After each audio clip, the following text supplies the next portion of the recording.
नमस्कार, सिमरला क्लासेज के इस यूट्यूब चैनल पर आपका हार्दिक स्वागत है।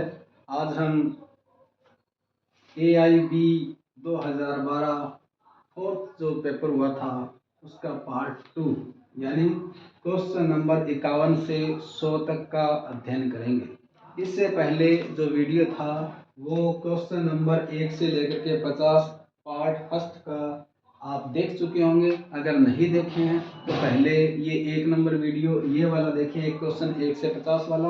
उसके बाद पार्ट 2 है वो आप 51 से लेकर के 100 नंबर क्वेश्चन तक का देखें। चलिए आपकी सेवा में प्रस्तुत है। वीडियो को लाइक ज़रूर करें, ज़्यादा से ज़्यादा इसे शेयर करें और कमेंट करें। और अगर आप चैनल पर नए हैं, चैनल को सब्सक्राइब नहीं किया तो चैनल को सब्सक्राइब भी ज़रूर करें। Thank you. नेक्स्ट, पूर्व न्याय का सिद्धांत लागू होता है। देखिए रेसिप्रोकेटर से दूसरा क्वेश्चन आ गया लगातार। पूर्व न्याय का सिद्धांत लागू होता है सह प्रतिवादियों के बीच में, जो प्रतिवादी थे उनके बीच में, या सहवादियों के बीच में, दोनों कै और खे, न तो कै और न ही खे। तो पूर्व न्याय का सिद्धांत है वो चाहे वो प्रतिवादी हो और चाहे वो सहवादी हो, सह प्रतिवादी हो चाहे सहवादी, दोनों के बीच में ही लागू होता है। तो इसका जो सही आंसर होगा वो आपका होगा ग, यानी दोनों के बीच में लागू होता है, चाहे वो प्रतिवादी और चाहे वो वादी हो। पूर्व न्याय का सिद्धांत सह प्रतिवादियों और सहवादियों पर भी लागू होता है। धारा 11 में है पूर्व न्याय का सिद्धांत। नेक्स्ट, विदेशी निर्णय की विधि मान्यता को सिविल प्रक्रिया संहिता की धारा 13 के अधीन चुनौती दी जा सकती है। अगर विदेशी निर्णय है और उसकी विधि मान्यता को अगर चुनौती देनी है धारा 13 में, तो कब दी जाएगी? चुनौती दी जा सकती है कौन से न्यायालय में दी जाएगी? धारा 13 के अधीन चुनौती केवल सिविल न्यायालय में, दूसरा ऑप्शन है केवल दंडिक न्यायालय में, तीसरा ऑप्शन है उसका सिविल और दंडिक दोनों न्यायालय में, और चौथा ऑप्शन है न तो सिविल में और ना ही दंडिक न्यायालय में। तो कौन से न्यायालय में चुनौती दी जाएगी? तो अगर विदेशी निर्णय की विधि मान्यता को CPC के अंतर्गत धारा 13 में चैलेंज करना है तो उसे केवल सिविल न्यायालय में ही चैलेंज किया जाएगा। तो इसका सही आंसर रहेगा अपना कै। क्रिमिनल कोर्ट में कर नहीं सकते, सिविल डिसीजन है तो क्रिमिनल कोर्ट में कर नहीं सकते, सिविल और दंडिक दोनों में नहीं कर सकते, ये भी गलत है, ये भी गलत है। और न तो सिविल में और न दंडिक में, ऐसा भी नहीं है, उसको सिविल न्यायालय में चुनौती दी जा सकती है। तो सही आंसर है वो इसका कै रहेगा। धारा 13 में विदेशी निर्णय कब निश्चयक नहीं होगा के विषय में प्रावधान करती है। जब विदेशी निर्णय कब जो कंक्लूसिव नहीं होगा, निश्चयक नहीं होगा, तो इसके बारे में बताया गया। अगर ऐसा नहीं है तो उसको चैलेंज कब किया जाएगा? वो धारा 13 में किया जाएगा और केवल सिविल कोर्ट में किया जाएगा। नेक्स्ट क्वेश्चन, सिविल प्रक्रिया संहिता की धारा 15 के अधीन प्रत्येक वाद संस्थित किया जाएगा। यानी CPC की धारा 15 क्या कहती है कि प्रत्येक वाद संस्थित किया जाएगा। तो कहाँ किया जाएगा ये धारा बताती है। धारा 15 कि प्रत्येक वाद कहाँ संस्थित किया जाएगा? जिला न्यायालय में, अवर वर्ग के न्यायालय में, तीसरा उच्चतर वर्ग के न्यायालय में, चौथा है उक्त में से सभी। तो हमेशा सिविल प्रकृति के जो वाद होंगे धारा 15 में जो दायर किए जाएंगे वो हमेशा सबसे लोअर कोर्ट का जो होगा उसी में दायर किया जाएगा। बाकी जुरिडिक्शन के हिसाब से होता है, लेकिन सामान्यतः जो मामले हैं वो अवर वर्ग के न्यायालय में दायर किए जाते हैं। तो इसलिए आपका जो सही आंसर है वो ख होगा। सिविल प्रक्रिया संहिता की धारा 15 के अनुसार कोई भी वाद विचारण की सक्षमता रखने वाले निम्नतम श्रेणी के लोअर कोर्ट का जो भी न्यायालय है उसमें संस्थित किया जाएगा, यानी दायर किया जाएगा। सही आंसर इसका ख है। नेक्स्ट, अब ये देखिए जुरिडिक्शन को लेकर के है कि वे किस प्रकार से जुरिडिक्शन बनता है। तो दिल्ली में निवास करने वाला X, कलकत्ता में Y, यानी दिल्ली में निवास कर रहा व्यक्ति उसका नाम है X, कलकत्ता में निवास करने वाला व्यक्ति है Y, उसके प्रति मान हानिकारक कथन प्रकाशित करता है। दिल्ली में निवास करने वाला X कलकत्ता में Y के प्रति मान हानिकारक कथन प्रकाशित करता है। Y X के विरुद्ध वाद दाखिल कर सकता है, यानी Y कहाँ मामला दायर कर सकता है? तो वो दिल्ली में कर सकता है क्या? दूसरा कलकत्ता में, तीसरा भारत में कहीं भी, चौथा या तो दिल्ली में या कलकत्ता में। तो इसका जो सही आंसर होगा वो आपका होगा घ, क्योंकि उसके पास दोनों ही ऑप्शन है। अगर दिल्ली में निवास करने वाला व्यक्ति एक्स कलकत्ता में जाकर के वाई के प्रति मान हानिकारक कथन प्रकाशित करता है तो वो चाहे तो वो दिल्ली में उसके विरुद्ध जाकर के कार्रवाई कर सकता है और चाहे वो कलकत्ता में जाकर के कार्रवाई कर सकता है। तो सही आंसर आपका रहेगा घ, या तो दिल्ली में या कलकत्ता में। प्रसंगत मामला सिविल प्रक्रिया संहिता की धारा 19 के दृष्टांत क्या पर आधारित है, यानी जुडिक्शन कहाँ होगा। वे दिल्ली का व्यक्ति है, कलकत्ता में जाकर के एक वाई नामक व्यक्ति के विरुद्ध कोई मान हानिकारक कथन प्रकाशित करता है तो वो वाई कहाँ दावा करेगा, वो कलकत्ता में कर सकता है। और वो प्रतिवादी जो दिल्ली का रहने वाला है दिल्ली के विरुद्ध वाद दायर कर सकता है, दिल्ली में कर सकता है, तो वो कलकत्ता या दिल्ली दोनों जगह कर सकता है। करेगा एक ही जगह, ऑप्शन है भी, या तो दिल्ली में कर सकता है या कलकत्ता में कर सकता है। नेक्स्ट 55वां क्वेश्चन है, संविदा के भंग के लिए क्षति के लिए, संविदा के भंग के लिए क्षति के लिए वाद उस स्थान पर दाखिल किया जा सकता है। ऑप्शन नंबर 1 जहां संविदा की गई थी। भाई अगर कोई संविदा है, संविदा की गई और उसका भंग हो गया है, उसका ब्रीच हो गया, ब्रीच ऑफ कॉन्ट्रैक्ट हो गया है, तो उसके लिए जो नुकसान हो उस नुकसान की भरपाई के लिए वाद कहाँ दाखिल किया जाएगा, वो स्थान पूछा गया है। तो पहला ऑप्शन है जहाँ संविदा की गई थी, दूसरा जहाँ संविदा का पालन किया जाना था या भंग हुआ था, तीसरा भारत में कहीं भी, चौथा है दोनों क और ख में। यानी इसका ऑप्शन वही ऊपर वाले क्वेश्चन की तरह रहेगा, यानी इसका सही आंसर है वो घ रहेगा, दोनों क और ख में। यानी या तो जहाँ संविदा की गई थी वहाँ कर सकता है, या जहाँ संविदा का पालन किया जाना था या भंग हुआ है वहाँ इसका वाद दायर कर सकता है। तो इसका सही आंसर घ रहेगा। सीपीसी की धारा जो 20 है उसमें ये बताया गया, इस प्रकार से अगर संविदा का भंग हो जाता है तो उसके लिए वाद कहाँ दायर किया जाएगा, तो या तो जहाँ एग्रीमेंट हुआ था, संविदा हुई थी वहाँ दायर कर सकते हो, या फिर जहाँ संविदा का भंग किया गया वहाँ आप वाद दायर कर सकते हो। तो ये आपका सही आंसर घ रहेगा, दोनों क और ख दोनों स्थानों पर वाद दायर किया जा सकता है। नेक्स्ट क्वेश्चन 56वां, प्रत्येक वाद पत्र में सीपीसी सिविल प्रक्रिया संहिता की धारा 26 के अधीन तथ्यों को साबित किया जाना चाहिए।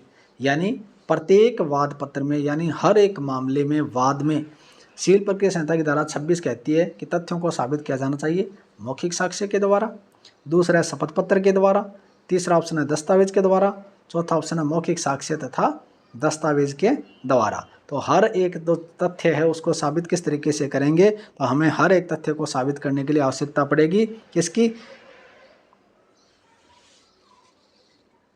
धारा 26 शपथ पत्र के बारे में बात करता है, तो शपथ पत्र के द्वारा साबित करना पड़ेगा। क्योंकि अब जो अमेंडमेंट हुआ था उसके अंदर ये आ गया कि भाई हर एक तथ्य को साबित शपथ पत्र के द्वारा किया जाएगा। तो मौखिक के जो तथ्य है या वो जो दस्तावेजी तथ्य उनको शपथ पत्र के द्वारा साबित किया जाएगा। शपथ पत्र जरूर लगेगा, जो एफिडेविट है वो जरूर लगेगा। आप मौखिक साक्ष्य दे रहे हो, आपको एफिडेविट देना पड़ेगा। आप दस्तावेजी साक्ष्य पेश कर रहे हो, एफिडेविट आपको देना पड़ेगा। तो कोई भी जो साक्ष्य होगी, कोई भी तथ्य होगा, उसको हम शपथ पत्र के द्वारा साबित करेंगे। सही आंसर आपका ख रहेगा। नेक्स्ट इसका जो स्पष्टीकरण है वो देख लें आप। सिविल प्रक्रिया संहिता की धारा 26(2) में प्रावधान किया गया कि प्रत्येक वाद पत्र में तथ्य शपथ पत्र द्वारा साबित किए जाएंगे, तो शपथ पत्र के द्वारा ही साबित किए जाएंगे। वो तो साक्ष्य मौखिक या दस्तावेजी, पर किसी को साबित करना तो शपथ पत्र देना पड़ेगा कि हाँ मैं जो कह रहा हूँ वो सही कह रहा हूँ, या मैं जो डॉक्यूमेंट पेश कर रहा हूँ वो सही कर रहा हूँ, इसका आपको एफिडेविट देना पड़ेगा। नेक्स्ट 57वां क्वेश्चन है, परिसीमा के परिनियमों का अस्तित्व इस कारण है कि, परिसीमा के परिनियमों का अस्तित्व इस कारण है कि दीर्घकाल तक निष्क्रिय दावे में उनमें न्याय की अपेक्षा क्रूरता अधिक है। दूसरा, प्रतिवादी पुराने दाव पर विवाद करने के लिए साक्ष्य को खो सकता है। तीसरा, उचित वाद हेतु के साथ व्यक्तियों को युक्तिक तत्परता के साथ उनकी पैरवी करनी चाहिए। और चौथा, उक्त में से सभी। यानी परिसीमा यानी लिमिटेशन एक्ट का बात करता है ये, जो परिसीमा अधिनियम है 1963 का, लिमिटेशन एक्ट है 1963 का, इंडियन लिमिटेशन एक्ट।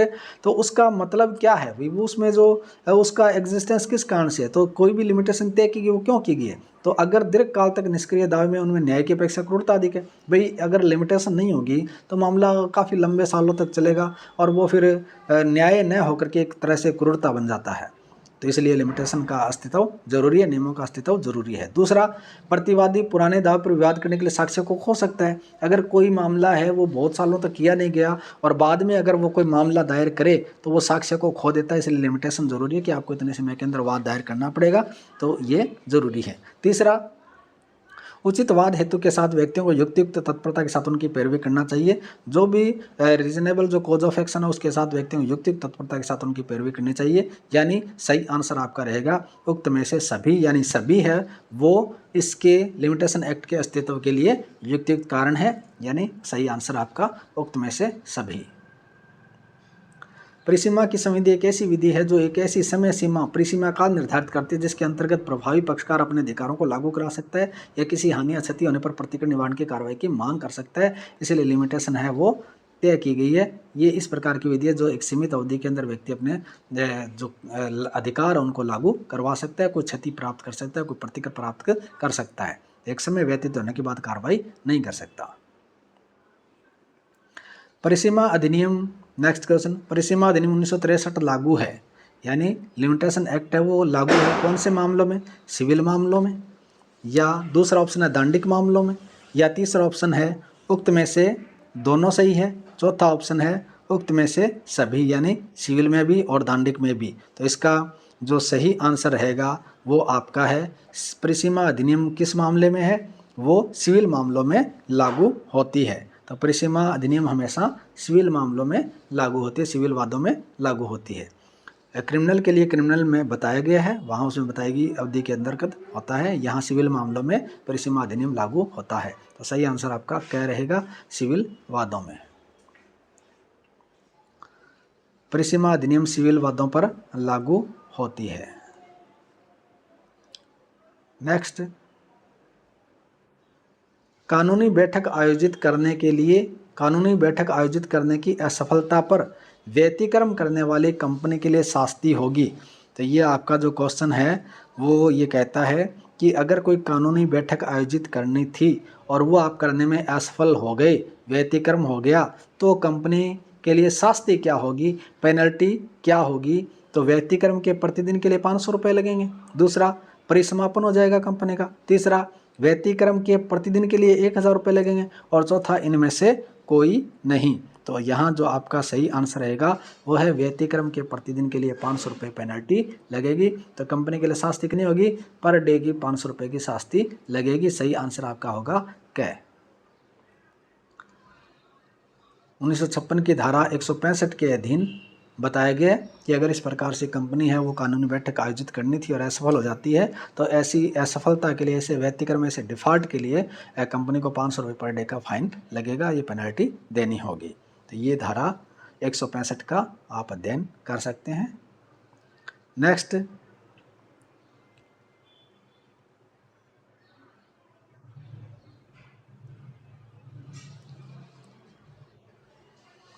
अंशों की स्वतंत्र अंतरणीय अज्ञापक है। अंशों की स्वतंत्र अंतरणीय अज्ञापक, यानी जो शेयर होते हैं ना, शेयर की बात है, ये कंपनी का क्वेश्चन है, कंपनी लॉ का। अंशों की, शेयर का, अंशों की स्वतंत्र अंतरणीय अज्ञापक है, मैंडेटरी है। नंबर 1 सूचीबद्ध कंपनी में, नंबर 2 अंशों द्वारा लिमिटेड कंपनी में, नंबर 3 पब्लिक लिमिटेड कंपनी में, और नंबर 4 है विदेशी कंपनी में। तो ऐसा किस में अज्ञापक होगा, मैंडेटरी होगा? तो जो भी पब्लिक लिमिटेड कंपनी होगी उसमें क्या होगा, जो अंशों की स्वतंत्र अंतरणीय अज्ञापक है, मैंडेटरी है पब्लिक लिमिटेड कंपनी में। सही आंसर आपका पब्लिक लिमिटेड कंपनी होगा। पब्लिक लिमिटेड कंपनी में अंशों की स्वतंत्रता अंतरणीयता शेयर धारकों का पूर्ण अधिकारी है। कंपनी अधिनियम 1956 की धारा 111 के का अवलोकन करें, यानी 111A में बताया गया है कि जो कंपनी पब्लिक है, पब्लिक कंपनी है, तो वो शेयर को क्या कर सकती है, अंतरणीय कर सकती है, और इसका उसको शेयर धारकों को पूर्ण अधिकार दिया गया है। नेक्स्ट, सूचीबद्ध कंपनी का संगम ज्ञापन होगा। जो भी सूचीबद्ध कंपनी है उसका संगम ज्ञापन, मेमोरेंडम ऑफ एसोसिएशन, संगम ज्ञापन होगा सारणी क के अनुसार। दूसरा ऑप्शन है सारणी ख के अनुसार, तीसरा ऑप्शन है सारणी ग के अनुसार, और चौथा ऑप्शन है सारणी घ के अनुसार। तो इसमें ये जो प्रश्न है उसको डिलीट किया गया है, इसके जो ऑप्शन है वो ठीक नहीं है। हाँ, डिलीट है ये। प्रश्न स्पष्ट नहीं है। कंपनी अधिनियम 1956 के सारणी संख्या क ख ग घ सूचीबद्ध कंपनी के संगम ज्ञापन से संबंधित नहीं है, इसलिए इस प्रश्न को क्या कर दिया गया, बोनस अंक दिया, डिलीट किया गया है। बोनस अंक दिए गए या डिलीट किया गया है। नेक्स्ट क्वेश्चन देखिए, संगम ज्ञापन से निम्न खंडों में किसका संशोधन नहीं किया जा सकता, यानी संगम ज्ञापन से निम्न खंडों में से किसका संशोधन नहीं किया जा सकता, उद्देश्य खंड का, या दूसरा दायित्व खंड का, या तीसरा संगम खंड का, या चौथा है पंजीकृत कार्यालय खंड का। तो ये प्रश्न भी क्या नहीं है, ये प्रश्न भी स्पष्ट नहीं है, इसका भी इसको भी डिलीट किया गया या इसके बोनस अंक दिए गए हैं। प्रश्न स्पष्ट नहीं है। प्रश्न में वर्णित सभी खंडों का समय समय पर संशोधन किया जा सकता है, यानी ये जितने भी है ना इनका संशोधन कर सकते हैं, तो इसलिए ये प्रश्न है वो सही नहीं है। यहाँ पूछा गया कि किसका संशोधन नहीं किया जा सकता, तो इनका तो संशोधन किया जा सकता है, इसलिए ये प्रश्न सही नहीं है। नेक्स्ट, भारतीय दंड संहिता में कोई बात अपराध नहीं है जो उस शिशु द्वारा किया जाता है जो क्या है, 8 वर्ष से नीचे है, 10 वर्ष से नीचे है, 7 वर्ष से नीचे है और 12 वर्ष से नीचे है। ये भारतीय दंड संहिता का प्रश्न है कि अगर कोई बात अपराध नहीं है जो ऐसे शिशुओं के द्वारा की जाती है जिसकी उम्र ऑप्शन 1 में बताया गया 8 वर्ष से नीचे है, ऑप्शन दूसरा 10 वर्ष से नीचे है, तीसरा 7 वर्ष से नीचे है, चौथा 12 वर्ष से नीचे है। तो यहाँ जो आईपीसी की जो धारा है वो ये कहती है कि 7 वर्ष से अगर नीचे की कोई आयु है तो ऐसे बच्चे के द्वारा अगर कोई अपराध किया जाता है तो वो अपराध नहीं माना जाता। धारा 82 इसके बारे में प्रावधान करती है। धारा 82 कहती है कि 7 वर्ष से कम आयु के बच्चे के द्वारा किया गया कोई कार्य, शिशु के द्वारा किया गया कार्य अपराध नहीं है। तो जो राइट टू प्राइवेट डिफेंस है वहाँ आप देख सकते हो जनरल एक्सेप्शन में। नेक्स्ट क्वेश्चन है, तो सही आंसर इसका ग हो जाएगा, 7 वर्ष से कम आयु का।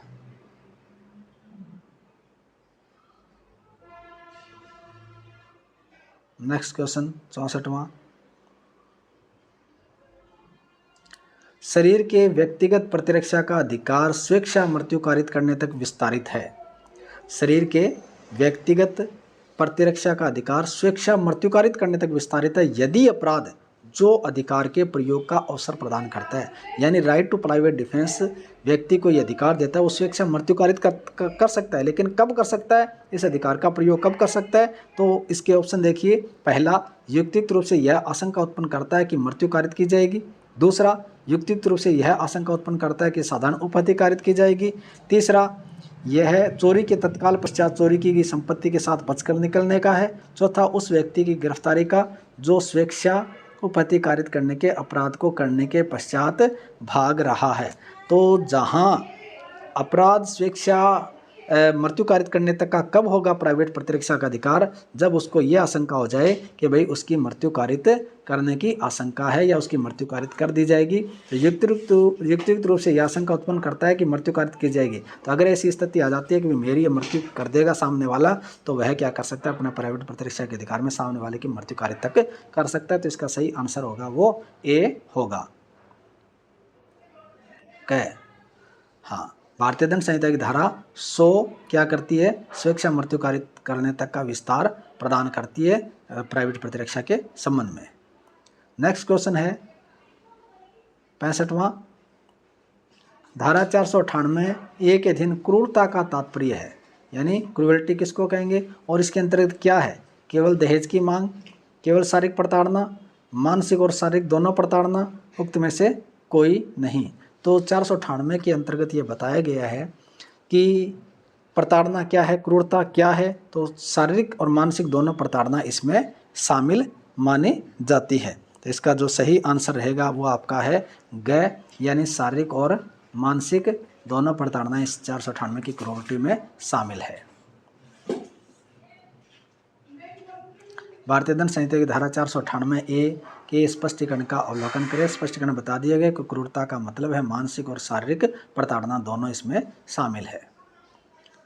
कौन सा अपराध जहां स्वयं अपराध की तैयारी दंडनीय है, यानी कौन सा ऐसा अपराध है जहां वो स्वयं जो अपराध की तैयारी है ना वो दंडनीय है। तो चोरी, चोरी कोई करता है तो चोरी का अपराध दंडनीय होता है, लेकिन चोरी की तैयारी क्या दंडनीय है क्या? दूसरा डकैती की तैयारी, तीसरा हत्या की तैयारी, चौथा है बलात्संग की तैयारी। तो इसमें से कौन सा आंसर आपका सही रहेगा? जहां तैयारी को दंडनीय माना गया, तो डकैती एक ऐसा अपराध है जहां उसकी अगर तैयारी भी की जाती है तो वो भी क्या माना जाएगा?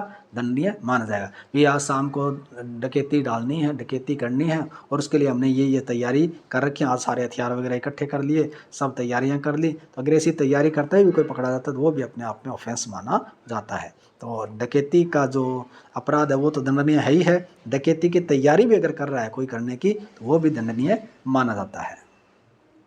तो सही आंसर आपका ख रहेगा, डकैती। भारतीय दंड संहिता की धारा 399 डकैती करने के लिए तैयारी के विषय में प्रावधान करती है। अगर डकैती करने के लिए कोई तैयारी करता है तो वो भी क्या है? दंडनीय माना जाएगा धारा 399 के अंतर्गत। Next question, Rex versus Govinda famous case है। रेक्स वर्सेस गोविंदा में भारतीय दंड संहिता के दो उपबंधों के बीच अंतर के बिंदु को स्पष्ट किया गया। वो कौन से दो बिंदु है जिनके बीच में डिफरेंस बताया गया है? रेक्स वर्सेस गोविंदा का फेमस केस है मानववध और आपराधिक मानववध को लेकर के। तो आप इसको देखें कि धारा 34 और 149 के अंतर्गत। दूसरा ऑप्शन है धारा 302 और 304 के अंतर्गत। तीसरा ऑप्शन है धारा 299 और 300 के अंतर्गत। चौथा ऑप्शन है धारा 403 और 405 के अंतर्गत। तो जो आपराधिक मानववध और हत्या है उसमें डिफरेंस बताया गया रेक्स वर्सेस गोविंदा के मामले में। तो धारा 299 और 300 का जो आंसर है वो आपका गया आंसर सही रहेगा। रेक्स वर्सेस गोविंदा के मामले का अवलोकन करें।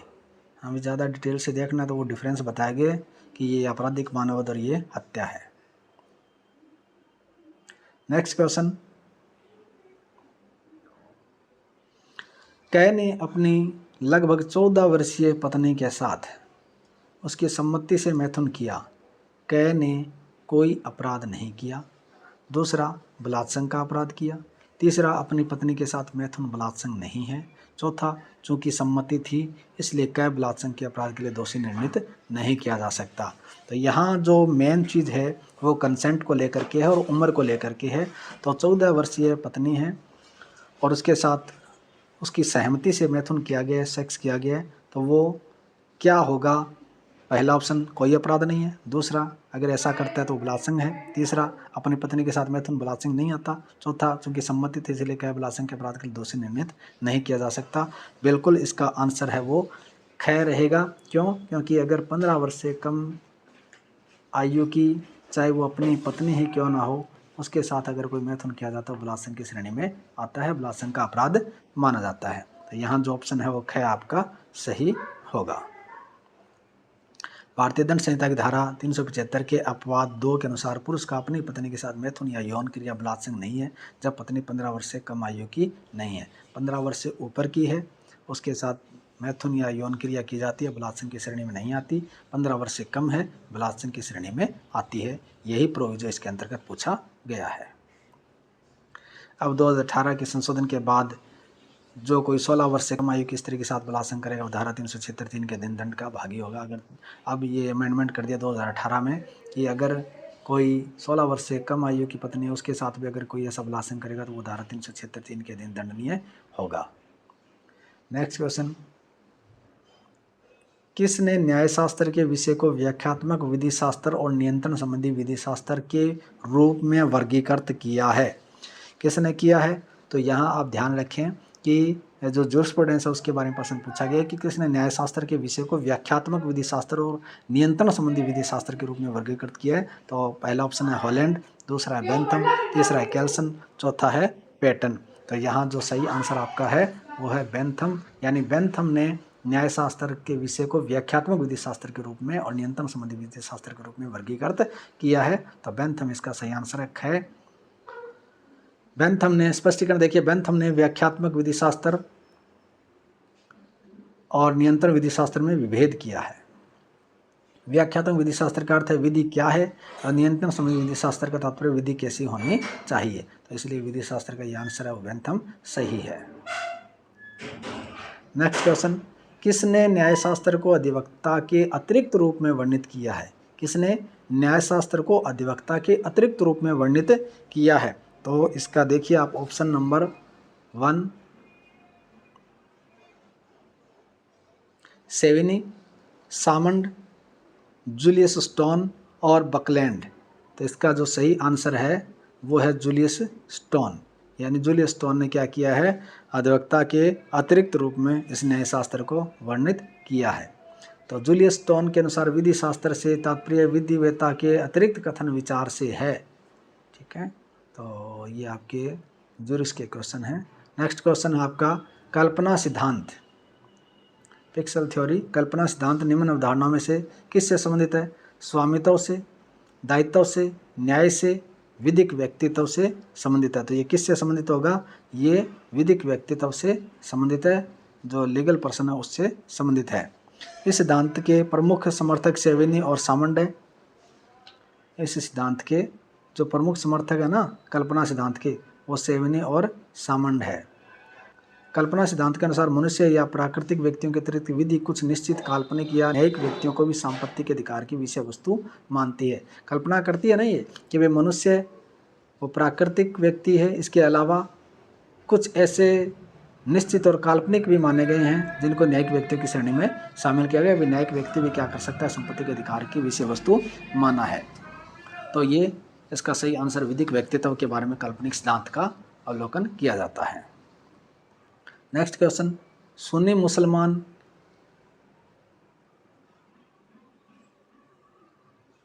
मुसलमान की लड़की से विवाह करता है। विवाह है, अच्छा ये थोड़ा टाइपिंग मिस्टेक है, किसका मानना, चलो इसका देख लेते हैं अपन, इसको क्वेश्चन को देख लेते हैं। सुन्नी मुसलमान, इसका स्पष्टीकरण देख लेते हैं। सुन्नी मुसलमान एक क्या कितब्या, कितब्या का मतलब किताबिया, किताबिया लड़की से है। कितब्या का मतलब है किताबिया, किताबिया लड़के से विवाह करता है तो ऐसा विवाह क्या माना जाएगा? विधि मान्य माना जाएगा। शून्य नहीं है, नियमित है, इनमें से कोई नहीं है, तो विधि मान्य विवाह है माना जाएगा। सुन्नी मुसलमान एक किताबिया लड़की से विवाह कर सकता है, परंतु एक मूर्ति पूजक या अग्नि पूजक लड़की के साथ विवाह सुन्नी विधि में अनियमित माना जाता है। भी सुन्नी जो संप्रदाय का है वो क्या कर सकता है, किताबिया लड़की से विवाह कर सकता है सुन्नी मुसलमान, लेकिन मूर्ति पूजक या अग्नि पूजक लड़की से विवाह करेगा तो वह अनियमित विवाह माना जाएगा। नेक्स्ट क्वेश्चन 13वां, मुस्लिम विवाह विघटन अधिनियम 1939 के प्रावधान 1939 मुसलमानों के किस शाखा पर आधारित है? यानी मुस्लिम विवाह विघटन अधिनियम 1939 मुसलमानों की किस शाखा पर आधारित है? तो ये कौन सी शाखा पर आधारित माना गया है? हनफी शाखा, सफ़ी शाखा, मलिकी शाखा और इसके अलावा जैदी शाखा। तो ये मुस्लिम विवाह विघटन अधिनियम है, ये हनफी शाखा से संबंधित माना गया है, इन पर आधारित है ये हनफी शाखा के। ठीक है, आंसर इसका क्या सही रहेगा? ये स्पष्टीकरण दे रखा है इसका कि मुस्लिम विवाह विघटन अधिनियम 1939 मुसलमानों की हनफी शाखा यानी हनफी स्कूल पर आधारित माना जाता है। नेक्स्ट क्वेश्चन हिंदू दत्तक और भरण पोषण अधिनियम का है।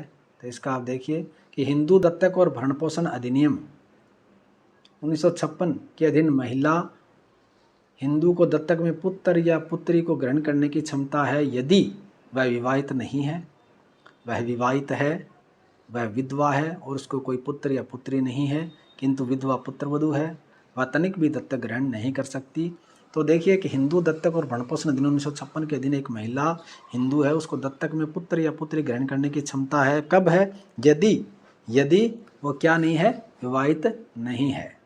यदि वो विवाहित नहीं है तो वो क्या है, दत्तक में पुत्र या पुत्री लेने की क्षमता इसे दी गई, योग्य इसे मानी गई है।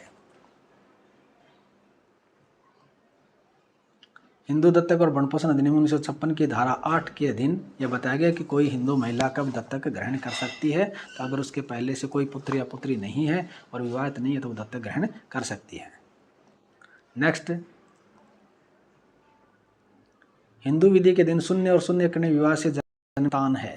भाई हिंदू विधि के अधीन कोई विवाह हुआ है और ऐसा विवाह क्या है, या तो शून्य है या शून्य करणीय है। तो अगर शून्य या शून्य करणीय विवाह से उत्पन्न कोई संतान है तो वो क्या मानी जाएगी, धर्मज या अधर्मज या अवैध या इनमें से कोई नहीं।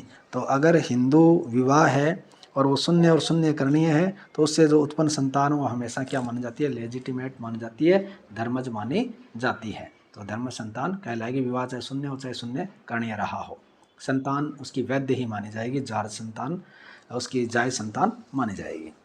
नेक्स्ट, इसका स्पष्टीकरण देख लें कि धारा 16 के अधीन शून्य या शून्य कन्या विवाह से जन्मी संतान को धर्मज संतान माना जाएगा। तो स्पष्ट कर दिया गया है हिंदू विवाह अधिनियम की धारा 16 में कि ऐसी जो संतान है वो शून्य और शून्य कन्या विवाह से जन्मी संतान है वो धर्मज संतान मानी जाएगी। नेक्स्ट क्वेश्चन, औद्योगिक विवाद अधिनियम, इंडस्ट्रियल एक्ट का क्वेश्चन है। औद्योगिक विवाद अधिनियम लेबर लॉ का है। शब्द तालाबंदी को परिभाषित किया गया है। औद्योगिक विवाद अधिनियम के अधीन शब्द तालाबंदी है उसको परिभाषित किया गया है। तो तालाबंदी को कहाँ डिफाइन किया गया है, धारा 2 में। पहला ऑप्शन है धारा 2, दूसरा है धारा 2, तीसरा धारा 3, चौथा है धारा 2। तो इसका जो सही आंसर रहेगा वो आपका होगा धारा 2। धारा 2 में क्या है, तालाबंदी को डिफाइन किया गया है, क्या इसका सही आंसर है। ये देखिए औद्योगिक विवाद अधिनियम की धारा 2 के अंतर्गत तालाबंदी का मतलब बताया गया कि नियोजक तथा अस्थायी तौर पर नियोजन के स्थान को बंद करना या कार्य को स्थगित कर देना या उसके द्वारा नियोजित श्रमिकों को किसी संख्या में काम देने से इनकार कर देना क्या कहलाता है, तालाबंदी कहलाता है। तो ये आपका सही आंसर इसका क्या होगा। नेक्स्ट क्वेश्चन,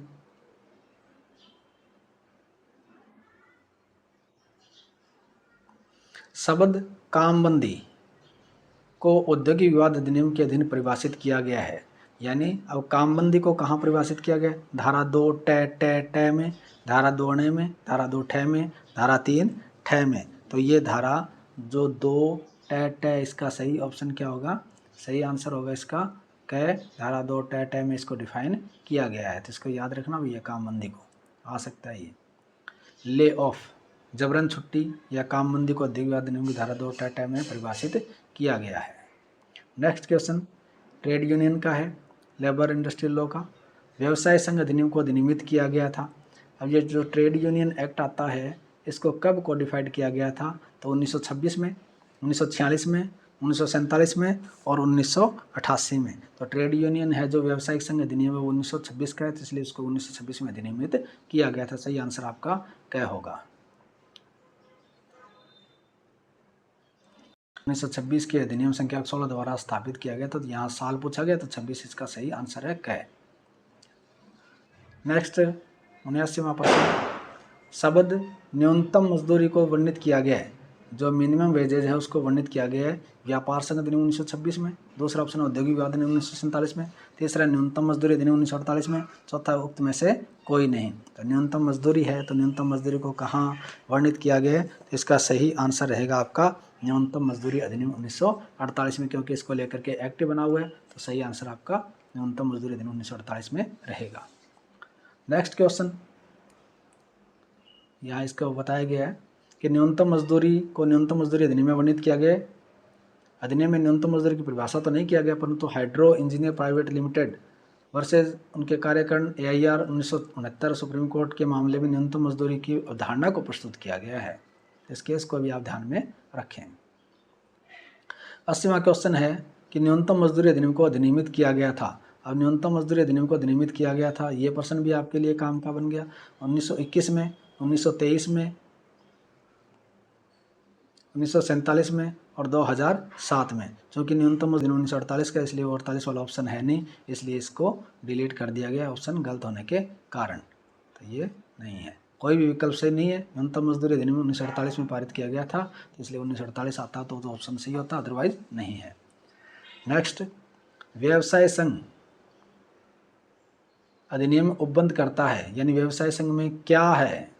तो व्यवसाय संघ के पंजीकरण के लिए, दूसरा है कर्मकारों के लिए व्यवसाय संघ के पंजीकरण के लिए, तीसरा है न्यायिक व्यक्ति के रूप में व्यवसाय संघ के पंजीकरण करने की मान्यता के लिए, चौथा है उक्त में से सभी। तो यहाँ आप ध्यान दें कि व्यवसाय संघ है वो किसके लिए अधिनियमित उपबंध किया गया है, तो व्यवसाय संघ के पंजीकरण के लिए वो प्रावधान करता है। किसके लिए करता है? व्यवसाय संघ के पंजीकरण के लिए प्रावधान करता है। सही आंसर आपका क्या होगा? व्यवसाय संघ अधिनियम व्यवसाय संघ के पंजीकरण के विषय में उपबंध करता है। Next 82वां question. वीडियो लंबा हो रहा है लेकिन आपके लिए उपयोगी है, इसलिए आपको ज़रूर देखना है, इसको स्किप नहीं करना है। हर एक क्वेश्चन इम्पोर्टेंट है आपके लिए। Next question. विधि की सर्वोच्चता, विधि के समता, विधिक भावना की प्रबलता निम्न के मूल सिद्धांत है। विधि की सर्वोच्चता, विधि के समता और विधिक भावना की प्रबलता निम्न के मूल सिद्धांत है। किसके? छद्म विधान के। दूसरा शक्तियों का पृथक्करण का सिद्धांत, तीसरा विधि का शासन का सिद्धांत और चौथा अत्यधिक प्रत्यायोजन का सिद्धांत। तो आपका जो सही आंसर इसमें रहेगा वो आपका आंसर होगा ग, क्योंकि रूल ऑफ लॉ है, जो विधि का शासन है उसके ये सिद्धांत माने जाते हैं, विधि की सर्वोच्चता, विधि के समता और विधि की भावना का प्रबलता। तो ये आपका सही आंसर विधि का शासन होगा, ग इसका सही आंसर होगा। डायसी का सिद्धांत है रूल ऑफ लॉ, तो रूल ऑफ लॉ का सिद्धांत पूछ ले तो भी आपको डायसी ध्यान में रखना है। विधि की सर्वोच्चता, विधि की समता और विधि की भावना की प्रबलता विधि के शासन के मूल सिद्धांत माने गए हैं। सही आंसर ग। नेक्स्ट 83वां प्रश्न। विधि का शासन सभी सभ्य राज्यों में मनमानेपन के विरुद्ध है। इसे स्वतंत्र समाज के संकेत के रूप में माना गया है। यह व्यक्ति की स्वतंत्रता और लोक व्यवस्था के विरोधी सिद्धांतों के बीच संतुलन को बनाए रखने की अपेक्षा करता है। इसकी राय प्रसिद्ध बंदी प्रत्यक्ष मामले में किसके द्वारा दी गई है? तो ये पूछा गया है कि भाई ये जो आर्टिकल 14 के बारे में है, इसके बारे में राय है वो प्रसिद्ध राय बंदी प्रत्यक्ष मामले में किसके द्वारा दी गई थी? तो यहाँ जो ऑप्शन आपको देखना है, न्यायमूर्ति HR खन्ना, न्यायमूर्ति रे, न्यायमूर्ति चंद्रचूड़ और न्यायमूर्ति भागवती। तो इसके बारे में जो सही आंसर आपका रहेगा वो है जस्टिस चंद्रचूड़, यानी न्यायमूर्ति चंद्रचूड़ के द्वारा। तो ग इसका सही आंसर होगा। उपरोक्त कथन राय प्रसिद्ध बंदी प्रत्यक्ष मामले न्यायमूर्ति चंद्रचूड़ के द्वारा दी गई थी। नेक्स्ट 84वां जो क्वेश्चन है वो है सुक्ति डेलीगेट्स नॉन पोटेस्ट डेल का तात्पर्य है।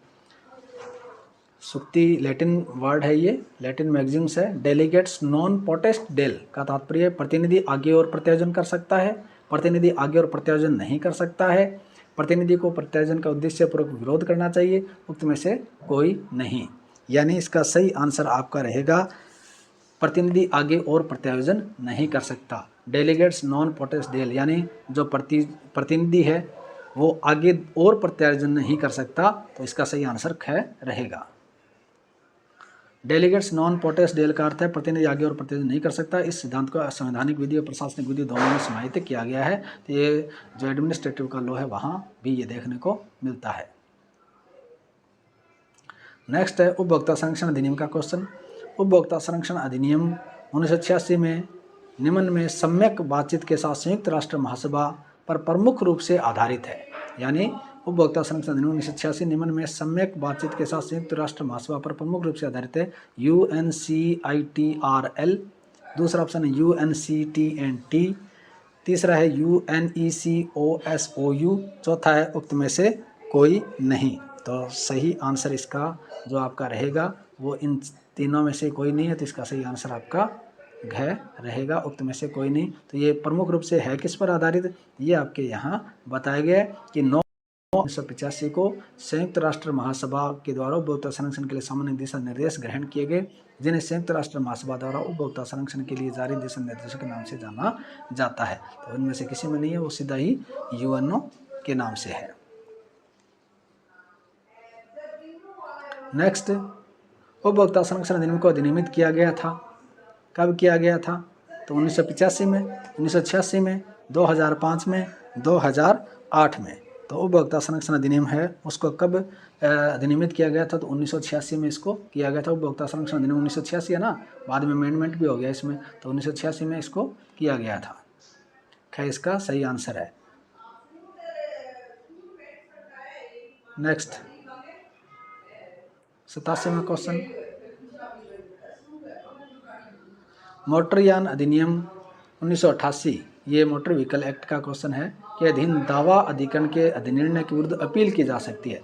अगर एमवी एक्ट के अधीन जो मोटरयान दुर्घटना अधिकरण है उसके अधीन अगर कोई दावा किया गया और उसका निर्णय हो गया तो उसके विरुद्ध अपील कहाँ की जाएगी? तो धारा 171 के अधीन की जाएगी, धारा 172 के अधीन, धारा 173 के अधीन, धारा 174 के अधीन। तो इसकी अपील कहाँ की जाएगी, कौन सी धाराओं में की जाएगी? तो धारा इसके लिए है वो है 173 के अधीन इसकी अपील की जाएगी। ठीक है, सही आंसर गए। अधिनियम की धारा 173 अपील के विषय में प्रावधान करती है। एमवी एक्ट का जो है वो उसके अंदर 173 में अपील के बारे में प्रावधान किया गया, तो धारा 173 के अधीन अपील की जाती है। ये आपको ध्यान में रखना है। मोटरयान दुर्घटना अधिनियम, मोटरयान अधिनियम में 1994 में संशोधन के द्वारा व्यक्ति की मृत्यु के मामले में प्रतिकर है।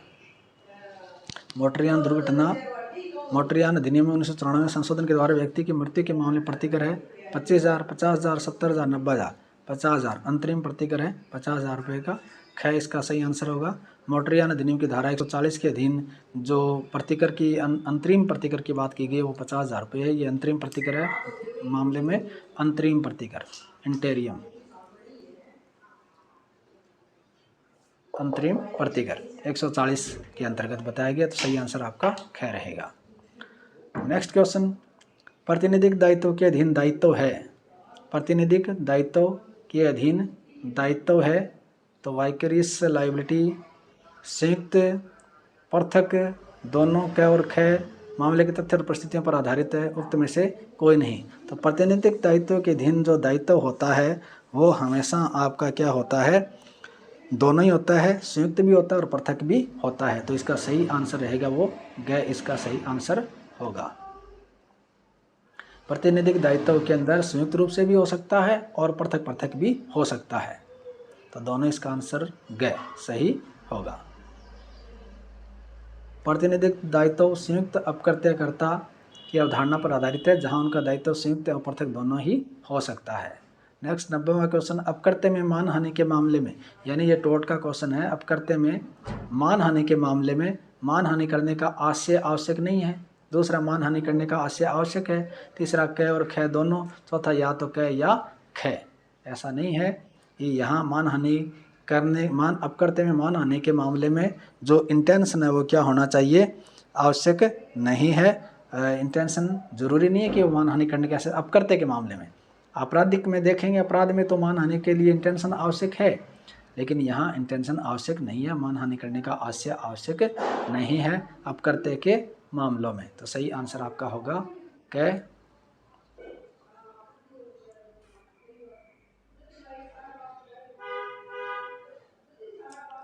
इसका स्पष्टीकरण देख लेते हैं। अपकृत्य विधि में मानहानि के मामले में मानहानिकारक कथन का प्रकाशन ही पर्याप्त है, इंटेंशन होना आवश्यक नहीं है। अगर आपने प्रकाशन कर दिया तो आप मानहानि के लिए लायबल ठहराए जाओगे, भले ही आपका ऐसा करने का आशय नहीं था। नेक्स्ट, नेता में से किसका पिता भारत का उप प्रधानमंत्री रहा है, यानी निम्न नेताओं में से किसका पिता था वो भारत का उप प्रधानमंत्री रहा है। तो इसमें देखिए आप, कुमारी मायावती, श्रीमती मीरा कुमार, श्रीमती प्रतिभा सिंह पाटिल और श्रीमती वसुंधरा राजे। तो ये जो मीरा कुमार है इनका जो पिता था भारत का उप प्रधानमंत्री रहा था जगजीवन राम। तो ये आपका सही आंसर ख इसका हो जाएगा, ख। श्रीमती मीरा कुमार के पिता श्री जगजीवन राम भारत के प्रधानमंत्री रहे थे।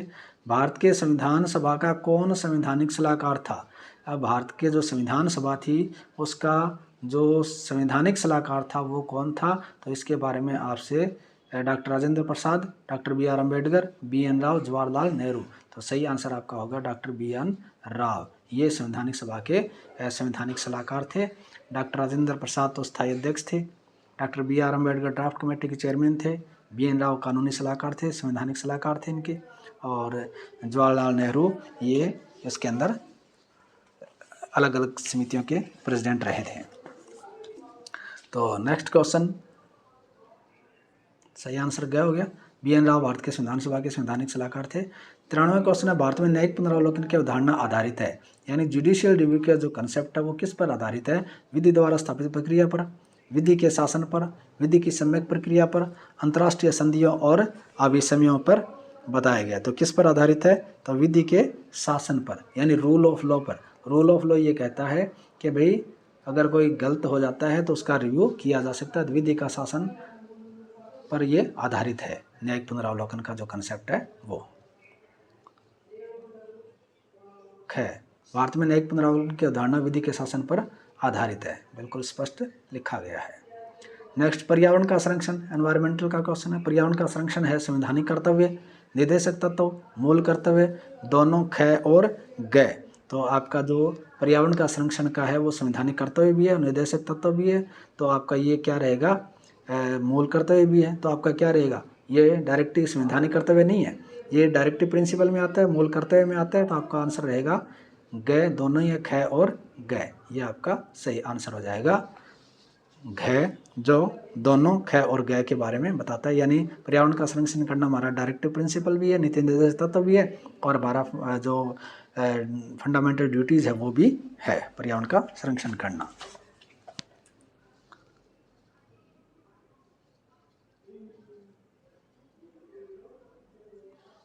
पर्यावरण का संरक्षण के संबंध में प्रावधान मूल कर्तव्य निर्देशक तत्व दोनों में है। भारतीय संविधान के आर्टिकल 48 क तथा आर्टिकल 51 क का 6 इसके विषय में प्रावधान करता है। 51 क में तो मौलिक कर्तव्य है और यहाँ नीति निर्देशक तत्वों में आता है। तो ये दोनों ही जगह आता है, इसलिए इसका आंसर सही था।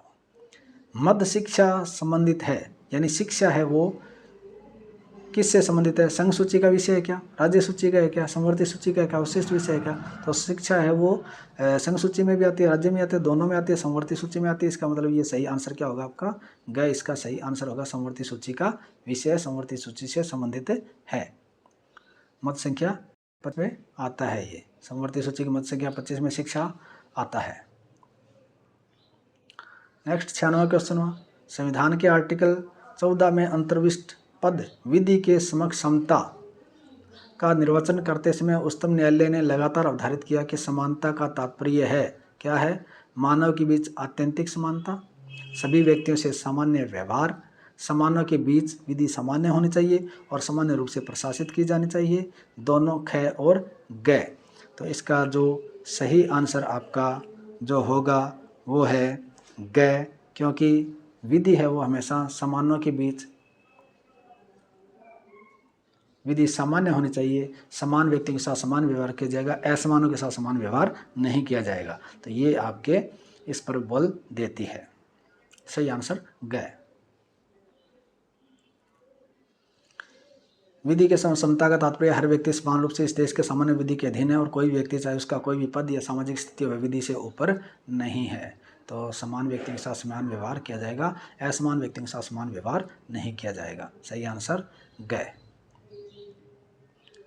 नेक्स्ट 97वां क्वेश्चन, भारतीय संविधान में उपलब्ध मूल अधिकारों की संख्या है। भारतीय संविधान में उपलब्ध मूल अधिकारों की संख्या है। तो मूल अधिकार कितने हैं? इसकी संख्या क्या? 6, 7, 8, 10।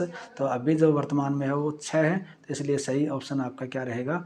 6 रहेगा। सही ऑप्शन क्या होगा आपका? भारतीय संविधान में 6 मूल अधिकार बताए गए हैं, 14 से लेकर के 35 तक। नेक्स्ट क्वेश्चन, निम्न मूल अधिकारों में से डॉक्टर बी.आर. अम्बेडकर द्वारा संविधान के हृदय और आत्मा के रूप में वर्णित किया गया है। यानी ये जो मूल अधिकार नीचे बताए गए उनमें से डॉक्टर बी.आर. अम्बेडकर ने संविधान के हृदय और आत्मा के रूप में किसे कहा है? तो समानता के अधिकार को, धर्म की स्वतंत्रता के अधिकार को, संवैधानिक उपचारों के अधिकार को। उक्त में से सभी डॉक्टर बी.आर. अम्बेडकर ने संवैधानिक उपचारों के अधिकार को क्या कहा है? संविधान के हृदय और इसकी आत्मा कहा है। तो ग इसका सही आंसर होगा। आर्टिकल 32 में जो संवैधानिक उपचारों की बात की गई है वो अधिकार डॉक्टर बी.आर. अम्बेडकर ने संविधान की आत्मा और हृदय के रूप में वर्णित किया है। नेक्स्ट, भारत के नियंत्रक और महालेखा परीक्षक की नियुक्ति की अवधि क्या है? यानी भारत के नियंत्रक और महालेखा परीक्षक का उसकी नियुक्ति की अवधि क्या है? तो उसकी अवधि क्या रहेगी? 6 वर्ष या 6 वर्ष तक नियुक्त किया जाएगा, या 65 वर्ष की आयु तक, या 6 वर्ष या 65 वर्ष की आयु जो भी पहले हो, या 62 वर्ष की आयु तक। तो इसका सही आंसर रहेगा अपना ग। या तो 6 वर्ष तक होगा कार्यकाल उसका, या 65 वर्ष की आयु जो भी इनमें से पहले होगा तभी तक उसका क्या रहेगा? कार्यकाल रहेगा। केग। नेक्स्ट लास्टवां क्वेश्चन 100वां, ये 148 में है भी, जो भारत का महालेखा परीक्षक और नियंत्रक है ना, 148 में। नेक्स्ट क्वेश्चन लास्ट में है, निम्नलिखितों में से कौन देश स्वतंत्रता का बचाव है? तो अधिकार परीक्षा, जिसे कोवारंटो कहते हैं, परमादेश, मैंडेमस, बंदी प्रत्यक्षीकरण, हैबियस कॉर्पस, ऑपरेशन सेरिसोरियरी। तो जो बंदी प्रत्यक्षीकरण है वो क्या करती है? देश स्वतंत्रता का बचाव करती है। देश स्वतंत्रता का अगर हनन होता है तो बंदी प्रत्यक्षीकरण के माध्यम से व्यक्ति को स्वतंत्र किया जा सकता है। तो ये आज हमने 2012 का जो शॉर्ट पेपर देखा है, उम्मीद करता हूँ ये आपके लिए उपयोगी रहेगा। चैनल पर नए हैं तो चैनल को सब्सक्राइब जरूर करें, वीडियो को लाइक करें, कमेंट करके बताएं आपको कैसा लगा। ये मेरा पहला प्रयास था। इसी क्रम में मैं अगले जो शॉर्ट पेपर है वो लेकर के आऊँगा। अच्छा लगा तो कमेंट करके ज़रूर बताएं। AIB वालों के लिए विशेष रूप से, बाकी जुडिशरी का कोई भी एग्ज़ाम कोई भी दे रहा है तो सभी के लिए उपयोगी रहेंगे। चलिए ठीक है, थैंक यू। जय हिंद, जय भारत, नमस्कार।